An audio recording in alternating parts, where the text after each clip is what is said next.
Assalamualaikum warahmatullahi wabarakatuh. Sebelumnya, perkenalkan, kami dari kelompok struktur data izin untuk menceritakan atau berbagi ilmu kita tentang apa sih itu C++ dan bagaimana sejarahnya dan bagaimana prosesnya, apa sih sintaksnya, lalu apa aja sih yang bisa lakuin buat C++. Nah, pada kesempatan kali ini kami bakal berbagi ilmu kami ya. Dan stay tune aja. Sebelumnya izinkan kami perkenalkan diri dulu. Next mungkin slide-nya. Nah, bukan anak informatika kalau nggak kreatif ya. Oke, pertama sama ada saya sendiri, Nawis Dwi Prananda, lalu ada teman saya dari Rif Iqbal, lalu ada Adit, ada Dava, dan ada Power Ranger Pink, yaitu Felicia, dan one and only. Oke, untuk selanjutnya kita akan langsung ke materi aja ya, biar nggak bosen-bosen banget. Oke, next. Oke, apa sih C++ itu? C++ adalah bahasa pemrograman komputer yang fleksibel dan banyak digunakan untuk pengembangan perangkat lunak dan sistem komputer. Dikembangkan oleh Janis Startup dan dirilis pada tahun 1985. C++ adalah adaptasi dari bahasa pemrograman C dengan penambahan fitur-fitur canggih seperti pemrograman berorientasi objek atau OOP. Konsep OOP memungkinkan pembuatan program yang modular, dapat digunakan kembali, dan mudah dipelihara, sehingga C++ menjadi pilihan utama untuk aplikasi kompleks seperti game, perangkat lunak, dan berkinerja tinggi. Oke, next.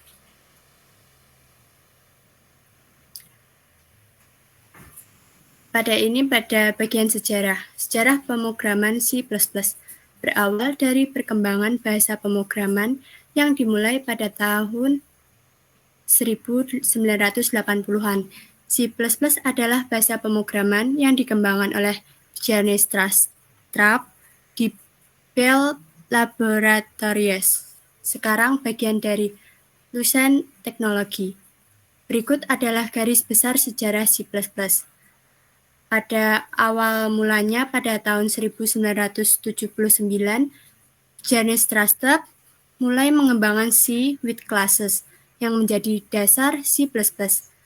Dan pada tahun 1983, bahasa ini diberi nama C++ dan diumumkan ke pabrik. Pada tahun 1990, C++ pertama kali distandarisasi sebagai C++ 1990. Dan pada sekarang, sebelumnya benar belum. Dan pada saat ini C++ pembaruan besar melalui C++ 11, C++ 14, C++ 17, dan C++ 20. Oke, next. Boleh next. Nah, ini ada pada struktur dasar C++. Pada bagian struktur dasar C++,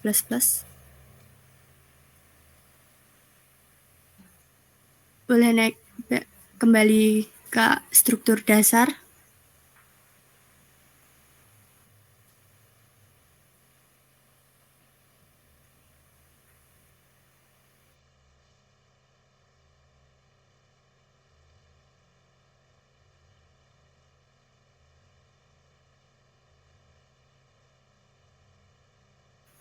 Struktur dasar C++.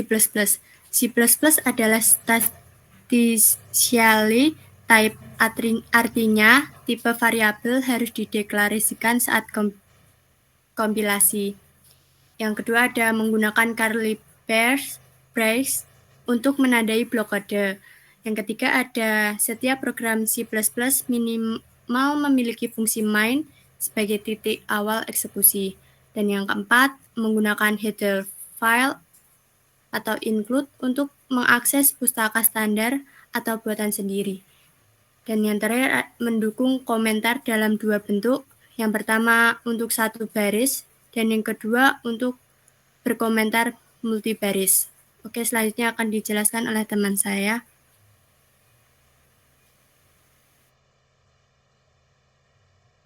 Oke, selanjutnya ada kompilasi dan eksekusi.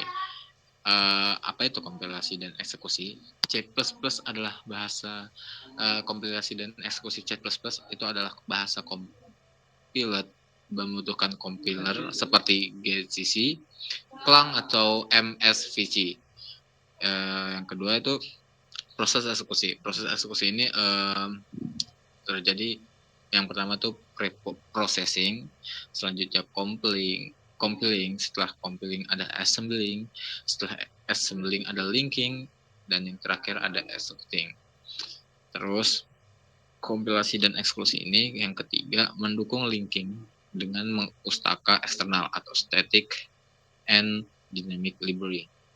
Yang keempat atau yang terakhir itu format file hasil kompilasi bergantung pada sistem operasi seperti .exe atau Windows dan file biner tanpa ekstensi atau Linux atau Mac OS. Nah, selanjutnya boleh. Nah, tipe data C++ itu mendukung berbagai tipe data. Yang pertama primitif, ada int, float, double, char, sama bool. Terus yang kedua ada derived, array, pointer, reference. Nah, yang ketiga ada user definite, ada struct, class, enum, and union. Yang terakhir ada modern atau C++ 11+. Itu ada std sama dengan string, terus std sama dengan array, std sama dengan vektor, sama std sama dengan optional. Selanjutnya operasi dan operator. C++ memiliki banyak operator, diantaranya satu aritmatika yang terdiri dari plus, min, kali, tanda miring sama persen. Yang kedua ada relational yang berisi sama dengan, terus tanda seru sama dengan, terus tanda kurung kiri sama kurung kanan. Terus ada kurung kiri dan sama dengan, dan kurung kanan dan sama dengan. Ketiga ada logika, ada n, terus ada dua garis panjang dan ada tanda seru. Selanjutnya ada assignment, ada terdiri dari sama dengan, plus sama dengan, min sama dengan, kali sama dengan, tanda miring sama dengan, sama persen sama dengan. Yang ke 6 ada pointer and reference, yang terdiri dari kali, n sama tanda panah kanan. Terus ada yang terakhir ada ternary, ada yang terdiri dari condition, tanda tanya sama x1 sama dengan x2, seperti itu. Selanjutnya boleh dijelaskan oleh teman saya selanjutnya. Terima kasih. Baik, selanjutnya yaitu control alur program. Di control alur program C++ yaitu ada percabangan, yaitu if, else, dan switch case. Perulangan yaitu for, while, do will, range for, dan C++ 11. Pernyataan kontrol, break, continue, return, dan go to. Di paradigma pemrogram dalam C++, mendukung berbagai paradigma. Satu, procedural programming, yaitu mirip dengan C berbasis fungsi. Yang kedua, object oriented programming, yaitu OOP, yang mendukung seperti kelas, objek, inkapsulasi, pewarisan, polimorfisme. Yang ketiga, generic programming, menggunakan template untuk mendukung tipe data generik. Yang keempat, functional programming. Selanjutnya ada manajemen memori. Di C++, static memory allocation sama dengan integer x sama dengan 10. Dynamic memory allocation menggunakan new dan delete untuk alokasi manual. Contoh integer ptr sama dengan new integer dalam kurung 10, delete ptr, titik koma. Selanjutnya manajemen memori yaitu smart pointer dalam kurung C++11 plus std unique ptr, std set ptr, std weak ptr untuk manajemen otomatis. Manajemen yang terakhir yaitu tidak memiliki garbage collector, berbeda dengan Java atau Python.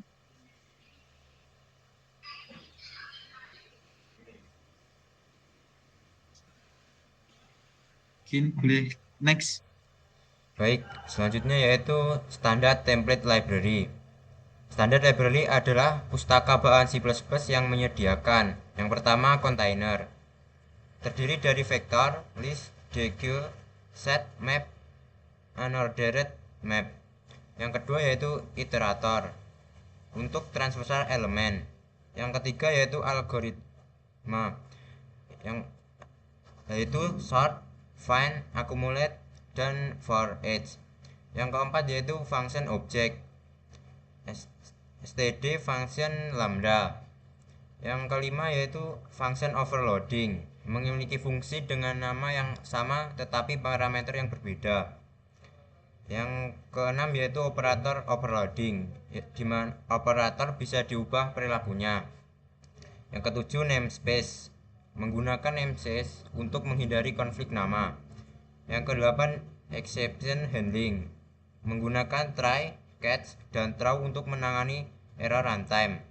Yang kesembilan multi threading, menggunakan std thread, move, semantik C++ 11 plus, move untuk menghindari salinan tidak perlu. Next.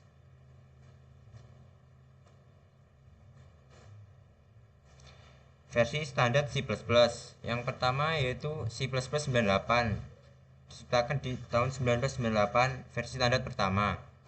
Ya, yang selanjutnya C++ 03, perbaikan minor dari C++ 98. C++ 11, ditambahkan auto, lambda, smart pointer, move, semantik. C++ 14, penyempurnaan fitur C++ 11. C++ 17, tambahan standar opsional std varian. C++ 20, dukungan modul, konsep, dan coroutine. C++ 23, peningkatan STL dan fitur sintaksis baru. Next. Kelebihan dan kelemahan C++. Yang pertama, kelebihan, performa tinggi dan efisien. Yang kedua, kontrol penuh terhadap sistem dan memori. Yang ketiga, mendukung berbagai paradigma pemrograman.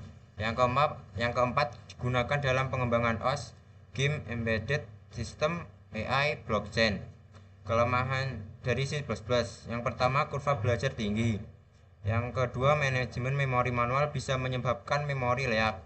Yang ketiga, kompilasi lebih lambat dibanding bahasa scripting seperti Python. Next.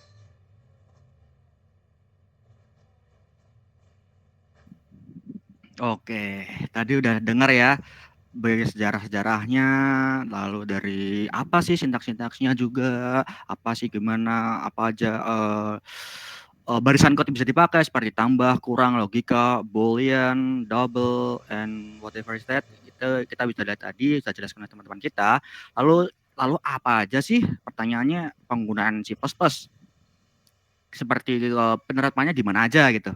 Nah, secara singkat, C++ sekarang ini hingga sekarang ya masih dipakai, yaitu menggunakan untuk sistem operasi atau OS yang terkenal Windows, Mac, Linux, terkenal. Mengapa kita menggunakan bahasa C++ dalam penggunaannya? Ya seperti yang dijelaskan oleh Dava tadi, bahwa bahasa pemrograman ini mempunyai sistem yang lebih cepat atau less memory access, jadi itu lebih cepat daripada yang lain karena itu mempunyai bahasa tergolong bahasa menengah yang dimana mesin itu sudah sedikit terbiasa dengan bahasa tersebut. Oke, yang selanjutnya game development seperti Unreal Engine, Unity. Mengapa kita menggunakan C++? Karena di dalam prakteknya C++ itu juga bisa digunakan dalam pemrograman grafis ya. Jadi dengan secara nggak langsung ini sangat berperan banget dalam dunia programming, dalam dunia gaming maksudnya, gaming lalu kita programming seperti itu. Selanjutnya ada embed system seperti mobil, IoT, dan robot. Kita mungkin kalian tahu nggak sistem buka tutup pintu di mall-mall gitu buat parkir. Nah, itu maksud saya buat parkir. Nah, itu menggunakan sistem IoT juga di mana terlibat C++ di dalamnya yang untuk mendeteksi yang adanya sensor itu ya. Pokoknya ada mobil itu bisa masuk. Nah, itu menggunakan C++. Selanjutnya adalah high performance computing, simulasi trading algorithmic AI. Ya, ini juga penting nih karena kompleksnya C++ ini bisa dikembangkan ke ranah yang lain, bisa dimanfaatkan untuk ranah yang lain, misalnya untuk simulasi trading atau simulasi ekonomi. Itu sering banget kita pakai buat menggunakan simulasi-simulasi ya. Terlebih lagi di AI. Mengapa C++ digunakan di AI? Pertanyaannya, terlebih lagi kita ulangin kembali lagi seperti yang dijelaskan Dava tadi, C++ itu termasuk bahasa yang sangat mudah dipahami oleh mesin dibandingkan bahasa yang sedang tren zaman sekarang ini, entah Java, Python, JavaScript, dan lain-lain. Jadi seperti itu. Jadi lebih optimal menggunakan C++ gitu bahasanya. Jika menggunakan bahasa lain tuh bisa, mungkin tapi sedikit kurang lah gitu, seperti itu. Yang terakhir nih, yang of course itu web browse ya. Ini bisa buat web. Ya, C++ bahasa C itu bisa buat semua bahasanya. Itu induk dari pengembangan bahasa-bahasa sekarang. Dan just in case buat info aja, bahasa Java itu dibuat biar bisa nyaingin bahasa C. Jadi seperti itu ya 11-12 karena dua-duanya bisa dipakai buat apapun. Kalau bahasa kasarnya kalau kalian bisa bahasa C, kalian pasti dan gampang banget belajar bahasa yang lain seperti itu. Next. Nah, ini sintaksis. Ini udah agak pusing dikit ya, nggak apa-apa. Kita jelasin dikit aja. Yang sintaksis pertama di C++ wajib dideklarasikan terlebih dahulu, yang dimana seperti include IOStream untuk header file. Kenapa? Karena ini itu adalah kayak bahasa mesin yang dimana menandakan bahwa ini adalah bahasa C. C++ zaman C itu sama ya, tetap menggunakan include IOStream karena itu juga udah formatnya dari sana. Lalu ada IOStream. Ini itu untuk memberikan akses input output seperti biasa. Input output seperti saya bilang tadi itu untuk akses penanda kalau ini itu bahasa C atau C++. Lalu using namespace std.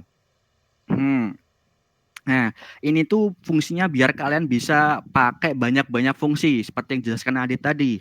Kalian bisa tambah integer, boolean, double, dan lain-lain lah. Tapi dalam tanda kutip, kalian cuma bisa menggunakan tipe data primitif. Yang gitu-gitu doang lah intinya. Nah, lalu yang namespace yang terakhir ini ya nggak penting, udah skip. Sama aja soalnya, udah. Nah,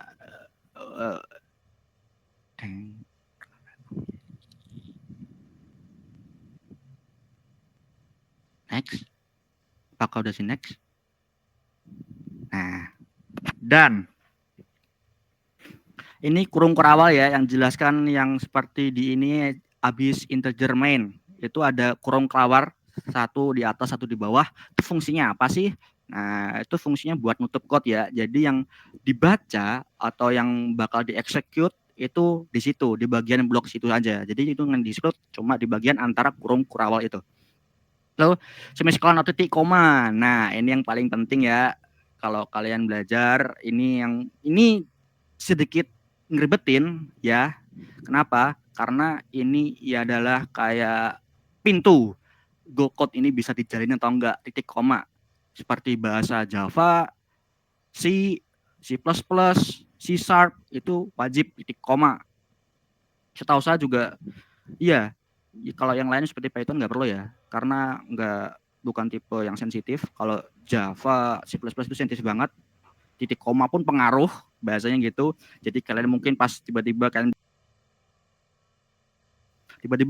kok kodeku merah, coba lihat dulu ada titik komanya enggak. Kalau ada berarti yang lain. Kalau nggak ada, berarti itu errornya. Nah, ini terus yang terakhir, return to zero. Ini dikembaliin lagi ya, kembalian ke settingan default. Jadi itu return to zero seperti itu. Singkatnya seperti itu. Nah.